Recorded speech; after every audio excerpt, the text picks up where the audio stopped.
So good afternoon, everyone. This is Audrey Russo, and welcome to Business as Usual today. And timely topic, as always. I'm very excited to introduce our guest, who is Jaime Tuite, and we'll talk a little bit more about her. She's a shareholder at Buchanan, Ingersoll and Rooney, and we'll talk about the topics in a moment. I want to give a deep appreciation to our sponsors, people who believe in us. That's Huntington Bank, as well as the Jewish Healthcare Foundation, and along with the wholly owned subsidiary and the 501c3 of the Pittsburgh Technology Council 40 by 80, which is the longitude and latitude of Pittsburgh, focusing on workforce development and entrepreneurship. So thank you all for joining today, and can't be more timely in terms of having a conversation with Jaime, and her expertise as a skilled employment attorney is going to come in really timely and handy, because we're going to talk about the topic of vaccines. So let me just set the stage for a moment before we join Jaime. So when we talk about vaccines, right, we have to recognize that the subject can be charged. It's a charged topic. Both the approved vaccines have set records in terms of the time it took to bring them to the market. And for some people, that made them a bit nervous, right? While the number of people who are considered vaccine hesitant is quickly falling, as more data is shared, I just want to acknowledge that this can sometimes be a very sensitive topic, and that it requires thoughtfulness and it requires patience, and there's history tied to it. So when you merge a discussion about vaccines with workplace policies and practices, this topic can be even more dicey. So as a quick vaccine update, we have Brian Kennedy on our team. He always keeps up with the vaccine tracker. So here's a little bit about, today. The US has achieved a daily vaccination rate of more than 910,000, this is daily, administered doses, which is just shy of the rate needed to vaccinate 100 million people in 100 days.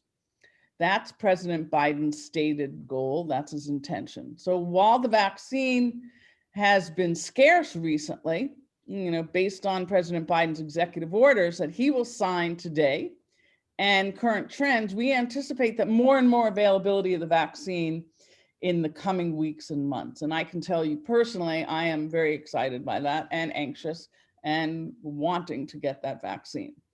So with more availability expected soon, employers may find themselves in uncharted territory. What's the policy? What's the procedures?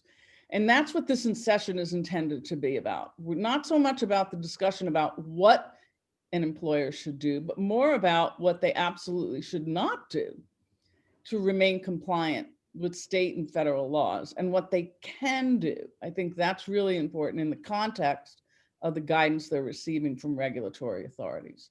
So Jaime Tuite, I already said a little bit about you, and I'm thrilled to have you on the show. I want to thank your firm, Buchanan, Ingersoll and Rooney, for allowing you to be with us today. I know you're a shareholder and you have expertise in employment law, and certainly you've been busy. So as we start, let's say, I just want to address this issue that is often front and center in the vaccine discussion. To date, are you familiar with any state or local regulation that would require people to take the vaccine? And let's just start off there, and then we're going to have a conversation.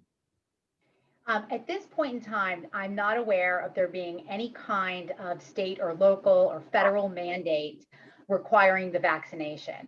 I think that it's interesting that when you look at, the flu, that's something that there are requirements by different states, including Pennsylvania, for vaccinations in certain fields. But at this point, that has not been required. Great.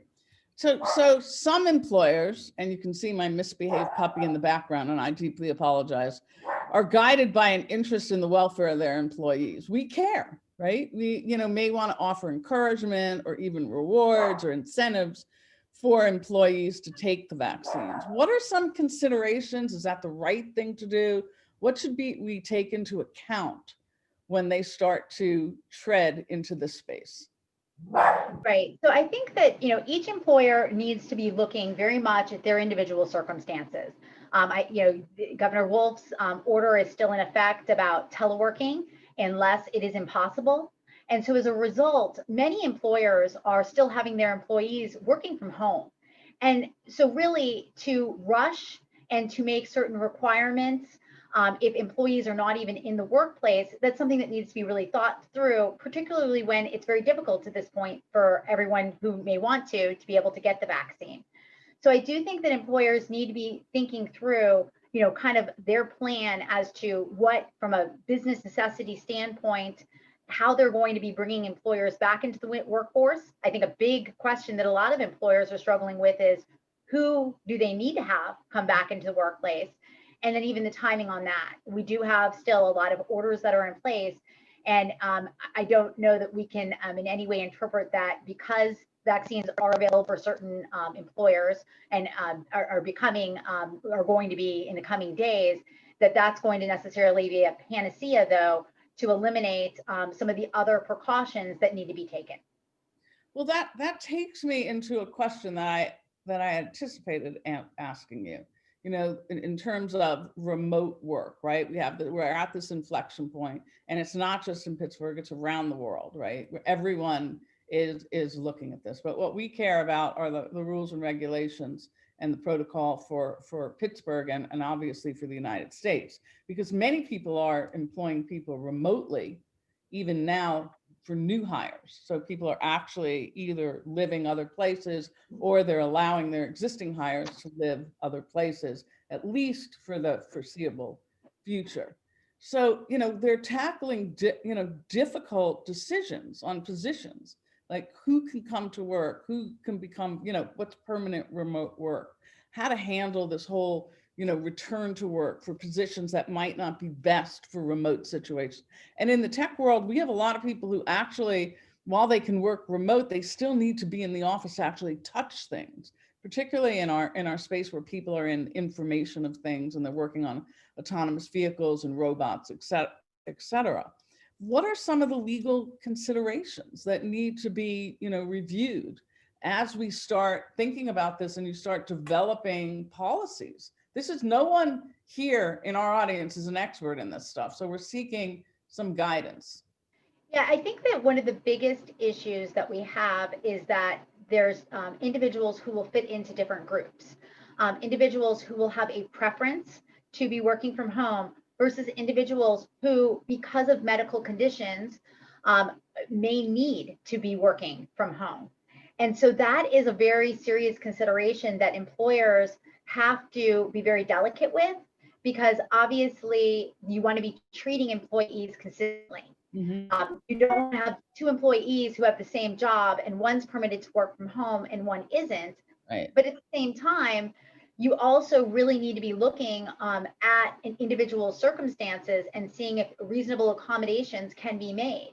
And part of the challenge I think that we have is now that a lot of employers are saying, okay, we were doing temporary accommodations of even eliminating essential functions of individuals' jobs that we didn't have to do under the law, but we did because we're in a pandemic and it was the right thing to do. Now we need to kind of peel back those layers because we do need to have people in the office, and it was on a temporary basis and it can't be a forever or an indefinite. So that's really requiring a lot of conversations and engaging in the interactive process. And following the ADA, as well as the Pennsylvania Human Relations Act and other local laws that cover disability discrimination as well. And that it is all very sensitive because employers don't want to be probing into employees' medical conditions, and there's many prohibitions on that. But at the same time, there is a need to have an understanding as to whether or not employees can perform jobs, and employers are able to certainly require employees to come back to work at certain points when there's a business necessity for that. And also they're going to be permitted to exclude employees from the workplace if it's going to create a direct threat. That is a high threshold. But that is something that, in terms of the recent guidance that has come out from the EEOC, we know that, the December guidance did speak to some of the two main areas where we're likely to see objections from employees as to disability objections, as well as sincerely held religious beliefs objections. So complicated, varied, customized. Very often that's the antithesis of protocol and policies that companies develop. Correct. And a lot of it, I think that a lot of employers are right now being very careful in terms of their communications and making it very clear that the remote work is temporary, because the business goals and objectives are to have employees come back to the workforce. Now, they're obviously not going to be rolling everybody into the office tomorrow, but there is the plan that eventually there will be that build up in a safe manner to get people back into the office. And if that's something that is important, it makes sense to be making sure that employees' expectations are aligned. And if there are exceptions for certain positions, also making those determinations in advance.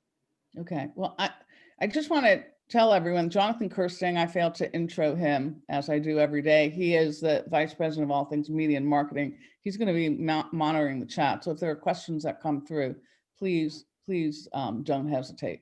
So, but on the employee, there's so many ways I want to go with this. So on the employer front, we aren't familiar with any of our own members who have attempted to make the vaccine mandatory. We haven't heard that. In December, the EEOC issued some guidance to employers about the vaccine policies. So can you share an overview? So can I, Audrey Russo, say to my team, you need to take the vaccine, okay? So employers are able, under the EEOC guidance, to mandate that employees take the vaccine, but you need to be prepared for some objections that may occur, and you really need to go through the analysis as to what your environment is like. I mean, I think an obvious example where it will make sense for there to be those kind of mandates are in healthcare. But there are some environments where mandating employees to take the vaccine may be more questionable. For example, if you were going to an all remote work atmosphere, why would you need to be mandating that employees take the vaccine? That seems silly. So I do think that there is initially still some fact analysis that needs to be done for your particular company. And then I do think, though, if it is necessary, what the EEOC analysis goes through and says is that you're looking at really, it makes sense that there could be the conclusion that somebody who does not have the vaccine could be a direct threat to others that they're coming in contact with. Mm-hmm. And now again, though, you need to be looking at whether or not there's any kind of reasonable accommodation that can be given. Because if an employee is objecting to taking the vaccine because they have a disability or for a religious reason, that you can't just bypass and say, okay, we're going to terminate you, because then there's too much of a risk there of litigation from Title VII or from the ADA or from the other corresponding state and local laws. So there has to be the analysis done as to, can we accommodate this person, and does this create an undue hardship? And that is going to be very fact-based. I could see two different employees working for the same employer that, because they have very different jobs, it's a completely different analysis. Okay, that's not fair, but I get it. And I think, and I appreciate your sensitivity to that, because many of us who are leading people, we would like to provide consistency. And I think we're moving into a world where there's a lot of, I don't want to say aberrations, but differentiators that are requiring us to be more reliant on understanding some of these nuances legally as well as culturally. And I think that one of the issues too that I've heard pointed out is that, on one side, that the vaccine has not been approved. While the vaccine is certainly authorized, mm-hmm. It's not approved. And so, that distinction for some may make a difference. The other issue that I think we have to think through is, there are going to be changes with the new administration, as you pointed out when we started. Right. And so could there be a conclusion made that, in order to have a safe work environment, that, OSHA could come out with, guidance under its, safety clause, that there needs to be certain mandates for certain positions or certain things like that. I think those are a lot of the public policy issues that are being thought through right now, and there will definitely be more to come on this. But I think at this time, what I'm seeing, just as you commented, that most employers that are not mandating the vaccine yet, but they're recommending, they're maybe strongly recommending it for the employees who are in the office or who are going to be returning to the office sooner rather than later. And that's, something that you can do through incentives and through different methods. But once again, all of this has got to be looked at very much on kind of your organization, where it's at, who's in the office, what makes sense. And so I do think that there's going to be a lot of planning and timetables being set to figure out how this all makes the most sense, and to make sure that the communications to employees go over in a way in which you're building employee morale and not polarizing the environment. Again, it's tough. So just to remind everyone that we actually had the head of OSHA early on on the show in the pandemic, just trying to understand what are the safety issues and what was the prognosis for ahead. Who knew that we were going to be still having these conversations, if not more complex, over 9 months later.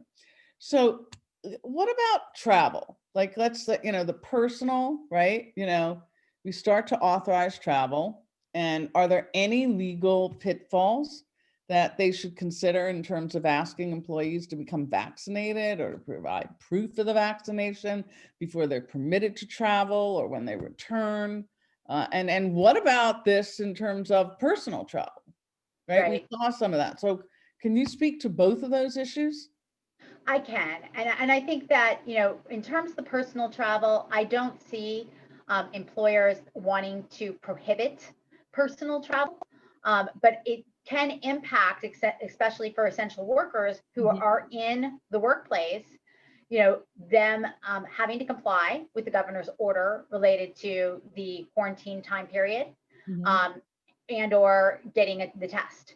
So those kinds of things, I think most employers certainly should be making sure that they are having their employees self-certify that when they are coming into the office, they're complying with all of the regulations that are required. They're wearing their masks, they're, socially distancing, if they have traveled outside of the state, have complied with what is required. So the personal travel, I think, is not something that I'm seeing banned, but it is something that is impacting operations. And I have seen a lot more in terms of employers talking about thinking through when they're approving vacations or PTO, and kind of talking through those issues with their employees so that they understand what's going to be the impact, because it's never helpful when you have somebody who's out for a week and then has to be out for another 10 days. Right. So working through those issues is certainly key. You asked the other question about requiring employees to prove that they've gotten the vaccine. Yes. That's something else that the EEOC has also opined on. And yes, there is the ability to ask for the test results. And that's something that I think some employers are going to maybe give an incentive for having done that. But I also hear you that in terms of travel for companies that have employees who do regularly need to travel, and to the extent that different businesses start to open up more and are allowing for there to be those meetings taking place, I do see that one of the concerns that I think has always been a concern is, in advance of having those kind of client meetings, you want to make sure that your employee does not have any of the symptoms or is going to be doing anything that could endanger them, but also making sure that they're not exposing a client to the vaccine, because that's then going to cause there to be a need for communications. That, and nobody wants to be the one who's done that. So I think, those are the types of employees who employers are going to be even more interested in strongly encouraging or talking to about getting the vaccine. We have a couple of questions that I want Jonathan to grab. Jonathan, you're on mute. You're still on mute. Sorry about that. Thanks for joining us today, Jamie. Much appreciated. Got a great question here that just came in on the private chat here from Christopher Vincent. Wants to know, for employers who have employees working in an office with a mask requirement, are there any legal pitfalls in allowing individuals who have received the vaccine, or maybe even those who have had contracted or recovered from COVID, to work without their mask? Are you allowed to request proof of vaccination or infection or recovery?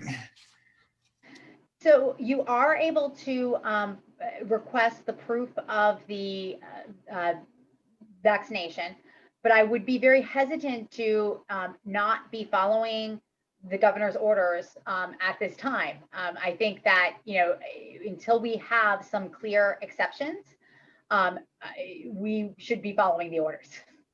Yeah. Okay, so there's still some public chat questions, Jonathan. Definitely, yeah. So Nancy Feather, here's a great question. Doesn't the vaccine have to be approved for general usage before it can be mandated? Aren't the COVID vaccines only approved for emergency usage at this particular time? I know it's not been approved, but I do know that it's been authorized. In terms of, the specifics of that, I'm not sure of the answer to that. I mean, I think at this point, there aren't any mandates that I'm aware of, and that may very well be playing into it. But certainly, I'm also aware from EEOC guidance that there is the ability for employers to mandate under, meeting the specific requirements. You need to go through the guidance and make sure that's all met, but they can mandate the vaccination. Okay.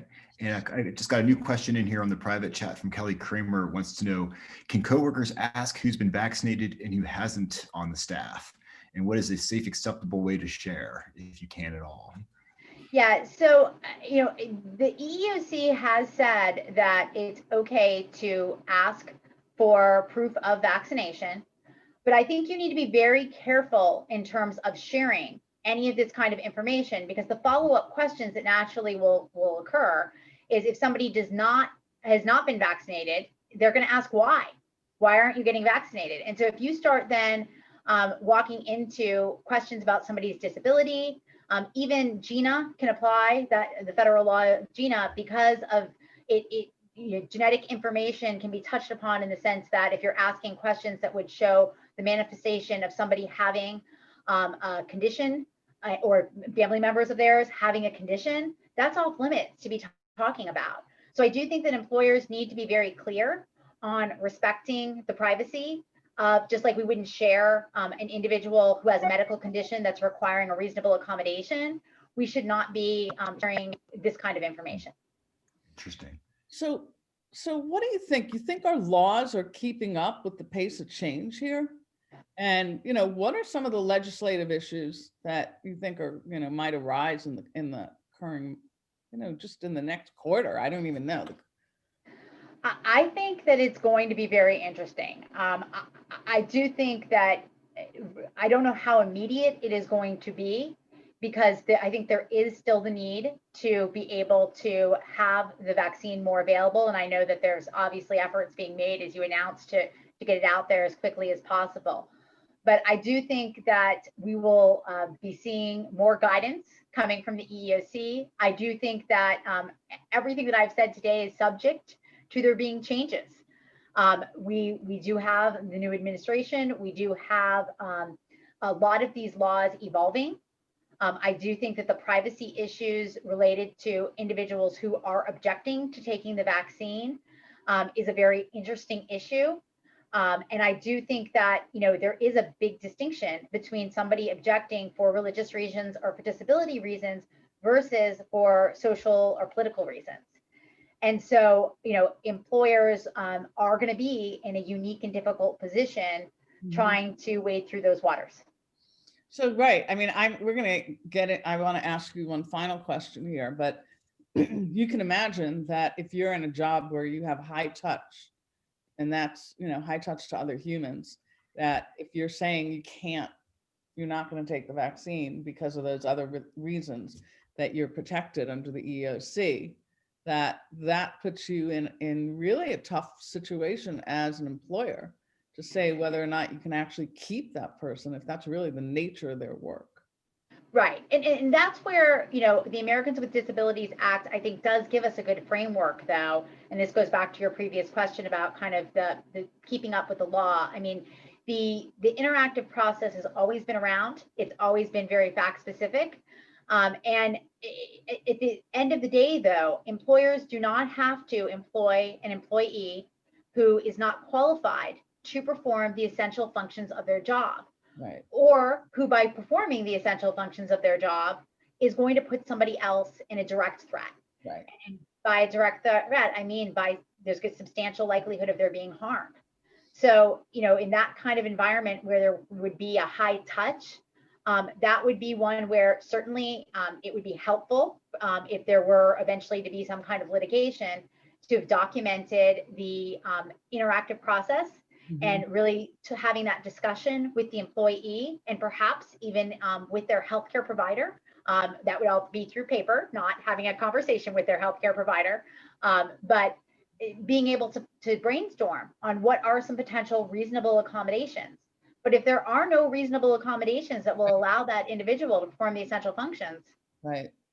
So we're back to just looking at the job and the accommodations, which the EOC has given us plenty of framework for. So what about lastly, as we wrap this up, and then if people want to reach out to you, do you have an email or anything that you might want to share on the chat? But what are some other COVID related issues that, employment lawyers are handling or seeing these days? Are there anything that we just didn't cover in here? I think a lot of employers are looking at just the employee morale issues, trying to stay in front of their employees as to their expectations going forward. I think that there's been a lot of surveys that employers have been doing, as well as the constant kind of touch point meetings to remind people of that business's particular culture and goals. And then, the ADA issues have been on the rise. I think, that's one of the big things where, with employees now more and more, it being impossible for them to telework, that's something that is coming up. And so am I allowed to ask a potential hire? Were you vaccinated? I think that so yes, the EOC has said that you can ask about that, but also you have to be consistent in all of your policies. Right. So if you're asking an applicant for that kind of information, but aren't requiring it or aren't doing that of other employees, there's certain things that I think we purposely frame for asking later after we've done interviews, such as salary. And we are very careful in terms of asking about salary expectations versus about your past salary. So I think this would fall into that bucket for me as one of those questions that you first have your business reason for doing it, you make sure you're doing it consistently, and you would push it towards the end of the hiring process if there is a reason for asking it.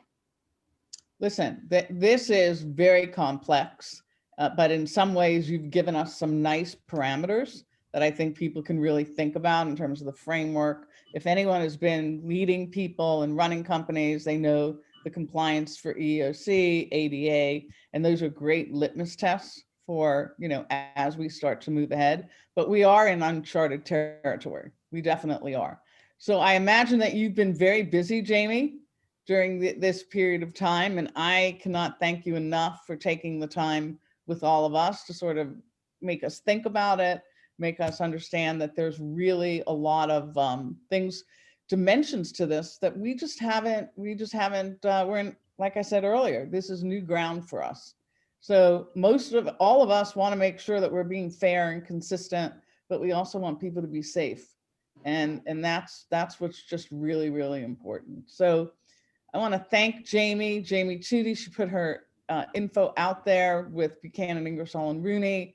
She has given us a lot to think about, and I appreciate you just giving us, some sort of methodology to begin to shape our, the next quarter, I think is going to be really interesting, right? If we have an Great. acceleration, we have an acceleration of vaccines, we have when we reach the tipping point, what the requirements are. So I can't thank you enough for being with us and taking the time.